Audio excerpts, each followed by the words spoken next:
عمر series میں ایک سین فلمایا گیا ہے کہ سیدنا عمر بن خطاب رضی اللہ تعالیٰ عنہ ایک جگہ بیٹھے ہوتے ہیں اور یہ سیدنا صدیق اکبر رضی اللہ تعالیٰ عنہ کا دور خلافت ہے۔ دو لوگ آتے ہیں حضرت عمر کے پاس اور انہیں کچھ کاغذات دکھاتے ہیں اور کہتے ہیں کہ یہ وہ زمین ہے جو رسول اللہ صلی اللہ علیہ وآلہ وسلم نے اپنی زندگی میں ہمیں دی تھی۔ اب ہم خلیفہ کے پاس گئے اور جا کر ان سے اجازت لی کہ ہم اس پر کاشتکاری کرنا چاہتے ہیں، اس پر کچھ محنت کرنا چاہتے ہیں تاکہ ہم اس سے فائدہ اٹھا سکیں۔ تو ابو بکر صدیق رضی اللہ تعالیٰ عنہ نے خود بھی اور وہاں بیٹھے لوگوں سے مشورہ کیا تو انہوں نے ہمیں اس کی اجازت دے دی، لیکن ساتھ یہ بھی کہا کہ عمر کے پاس جاؤ، اس کی منظوری کے بغیر یہ نامنظور ہے۔ تو اس لیے ہم آپ کے پاس آئے ہیں تاکہ آپ کی اس میں اجازت لے سکیں اور پھر ہم اس پر کام شروع کر سکیں۔ حضرت عمر انہیں کہتے ہیں ذرا مجھے دکھاؤ تو صحیح یہ کاغذات کیسے ہیں۔ تو جب وہ کاغذات انہیں دیتے ہیں، حضرت عمر انہیں پڑھنے کے بعد غصے میں کھڑے ہوتے ہیں اور انہیں پھاڑ کر پھینک دیتے ہیں۔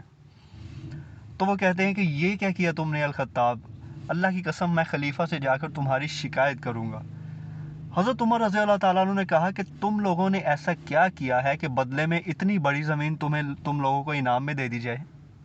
اس پر سارے مسلمانوں کا حق ہے، نہ کہ تم دونوں کا۔ تو انہوں نے کہا کہ یہ زمین رسول اللہ صلی اللہ علیہ وآلہ وسلم نے ہمیں اپنی زندگی میں دی تھی۔ سیدنا عمر بن خطاب نے فرمایا اس وقت اسلام کمزور تھا، اب طاقتور ہے۔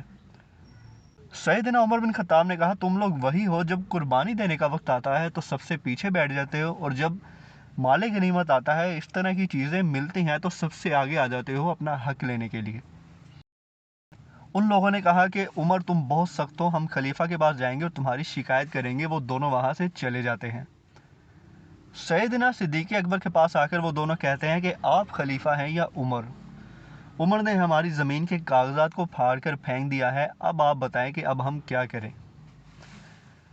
تو سیدنا عمر بن خطاب رضی اللہ تعالیٰ عنہ اسی غصے کے ساتھ جا رہے ہوتے ہیں، یہ سین فلمایا گیا ہے عمر سیریز میں، تو وہ بھی وہاں پر آ جاتے ہیں اور حضرت ابو بکر صدیق سے کہتے ہیں کہ کن کے مشورے پر اور کن کی رضامندی سے آپ نے ان دونوں کو وہ زمین دی، ان دونوں کو اجازت دی کہ وہ اس زمین پر جا کر کام وغیرہ کر سکیں۔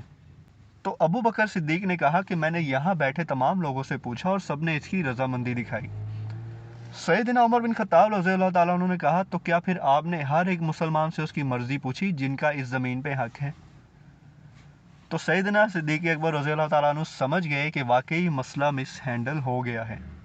انہوں نے ان دونوں کو اشارہ کیا تو وہ دونوں اٹھ کر چلے گئے اور جاتے ہوئے ان کا منہ دیکھ رہے تھے حضرت عمر کا۔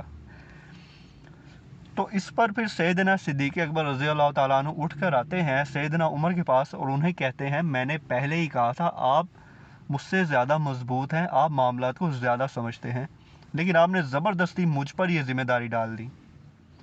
سیدنا عمر بن خطاب اس پر مسکرانے لگتے ہیں اور کہتے ہیں سبحان اللہ، یہ ذمہ داریاں ایک ایسے شخص پر ہے جو مجھ سے کہیں زیادہ بہتر ہے، اور رسول اللہ صلی اللہ علیہ وآلہ وسلم کے بعد اس امت میں آپ سب سے زیادہ بہتر ہیں اور سب سے زیادہ اہل ہیں۔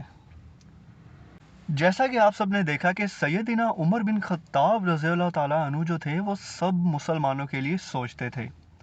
جب کبھی بھی مال غنیمت یا کوئی مال آتا تھا جنگ سے، جب فتح ہوتی تھی تو حضرت عمر انہیں سب میں برابر تقسیم کرتے تھے۔ ان کی کوشش ہوتی تھی کہ سب کچھ جو ہے وہ برابر تقسیم کیا جائے سب کے درمیان۔ یہ بھی بات واضح ہے کہ حضرت عمر جو تھے وہ فتح مکہ سے جو پہلے مسلمان ہوئے تھے انہیں زیادہ اہمیت دیتے تھے۔ سیدنا عمر بن خطاب رضی اللہ تعالیٰ عنہ جو فتح مکہ سے پہلے مسلمان ہوئے اور جو فتح مکہ کے بعد مسلمان ہوئے انہیں برابر نہیں سمجھتے تھے، اور وہ ان دونوں میں فرق کرتے تھے، اور وہ اپنی جگہ بالکل ٹھیک تھے۔ ہمارے نبی صلی اللہ علیہ وآلہ وسلم نے بھی جب احد کے قبرستان میں جا کر، احد کے میدان میں جا کر جو وہاں پر شہید ہوئے تھے ان پر نماز جنازہ پڑھا، اس کے بعد فرمایا کہ ان لوگوں کی قربانیاں تھیں، یہ لوگ بھوک اور فقر کی زندگی گزار کر چلے گئے، اب جب پھل ملنے کا وقت آیا تو اب بعد والے لوگ ان کا جو بویا ہوا ہے وہ کھائیں گے۔ مطلب یہ تھا کہ قربانیاں سب ان کی تھی جو پہلے مسلمان ہوئے، بعد کے مسلمانوں کے لیے آسانیاں تھی کافی۔ اور یہی ایک وجہ بھی بنی جب خزانے کھلے مسلمانوں پہ تو ان کے اندر حسد وغیرہ جو ہے وہ آ گیا اور دنیاوی مال و دولت کے پیچھے پڑ گئے اور پھر دین سے ہٹ گئے۔